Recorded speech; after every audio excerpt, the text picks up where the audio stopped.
তোমরা যারা ষষ্ঠ শ্রেণীতে পড়ো, পঞ্চম শ্রেণীতে প্রাথমিক বৃত্তি পরীক্ষা 2025-এ অংশগ্রহণ করেছিলে, তোমরা বৃত্তি পেয়েছো বা যারা বৃত্তি পাওনি তোমাদের করণীয় কি, অর্থাৎ বৃত্তি পেলে তোমাদের করণীয় কি আর বৃত্তি না পেলে করণীয় কি, তোমাদের জন্য A to Z জানিয়ে দেবো। এই ভিডিওটা তোমাদের জন্য খুবই জরুরি। শিক্ষার্থী, তোমাদের তো প্রাথমিক বৃত্তি পরীক্ষার রেজাল্ট হয়ে গেছে, তোমরা অনেকে সাধারণ বৃত্তি পেয়েছো, অনেকে ট্যালেন্ট পুলে বৃত্তি পেয়েছো, আবার অনেকে বৃত্তি পাওনি। তোমরা যারা বৃত্তি পেয়েছো তোমাদের জন্য শুভকামনা রইলো, যারা বৃত্তি পাওনি তোমাদের জন্য শুভকামনা রইলো, তাহলে তোমরা পরবর্তী পরীক্ষাগুলোতে আরও ভালো করতে পারো। শিক্ষার্থী, তো তোমরা যারা বৃত্তি পেয়েছো সাধারণ বৃত্তি বা ট্যালেন্ট পুলে, তোমরা বৃত্তি পেয়েছো, সেক্ষেত্রে সাধারণ গ্রেডে বৃত্তির ক্ষেত্রে তোমরা মাসিক কিন্তু 225 থেকে 250 টাকা করে পাবে, বার্ষিক এককালীন 225 টাকা করে পাবে, মোট তোমরা পাবে বছরে অর্থাৎ প্রতি বছরে 2925 টাকা করে সুবিধাটা পাবে। অর্থাৎ তোমরা যারা সাধারণ গ্রেডে বৃত্তিটা পেলে তোমরা ষষ্ঠ থেকে অষ্টম শ্রেণী পর্যন্ত তোমাদের এই সুবিধাটা পেয়ে যাবে, এবং তোমরা যারা বর্তমানে সরকারি স্কুলগুলোতে পড়ো তোমাদের বেতন কিন্তু ফ্রি হয়ে যাবে।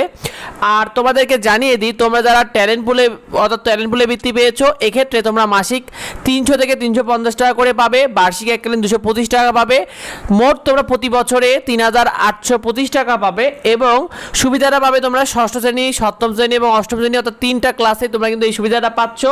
আর সরকারি স্কুলে যারা পড়বে তোমাদের বেতন ফ্রি হয়ে যাবে। আর তোমাদেরকে জানিয়ে দিই, তোমরা যারা বৃত্তি পেয়েছো, তুমি যে স্কুলের হয়ে বৃত্তি পেয়েছিলে সেই স্কুলে তোমরা একটু যোগাযোগ করবে, কারণ সেখানে তোমাদের তথ্যগুলো রয়েছে, সেটা শিক্ষকদের কাছে জমা দিতে হবে যে কীভাবে তোমাদের কোথায় কোন ব্যাঙ্ক অ্যাকাউন্টের মাধ্যমে দিতে হবে।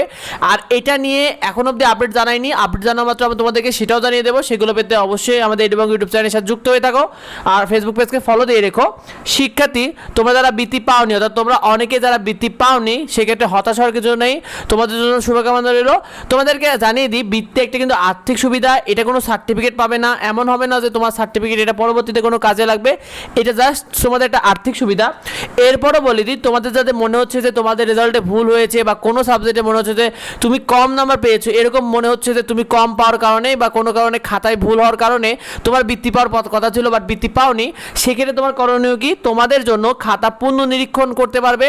অর্থাৎ এতে শিক্ষকরা তোমাদের খাতাগুলো আবার রিচেক করবে। অর্থাৎ তুমি যে পরীক্ষাগুলো দিয়েছো, তোমার মনে হচ্ছে যে তুমি অনেক ভালো পরীক্ষা দিয়েছিলে বাট তুমি সেরকম নাম্বার পাওনি, সেক্ষেত্রে তোমাদের খাতাগুলো পুনর্নিরীক্ষণ যদি তুমি আবেদন করো, সেক্ষেত্রে তোমাদের খাতাগুলো আবার রিচেক করবে। যেটা সময় থাকবে তোমাদের 15 জুলাই থেকে 23 জুলাইয়ের মধ্যে তোমরা এই আবেদনটা করতে পারবে। এবং সাবজেক্ট প্রতি ফি হয়েছে 300 টাকা করে, 300 টাকা করে তোমাদের সাবজেক্ট প্রতি ফি দিতে হবে। এটাই সেই তোমাদের কিন্তু যে বৃত্তি পরীক্ষা যে রয়েছে সেটা সেই আবেদনপত্র।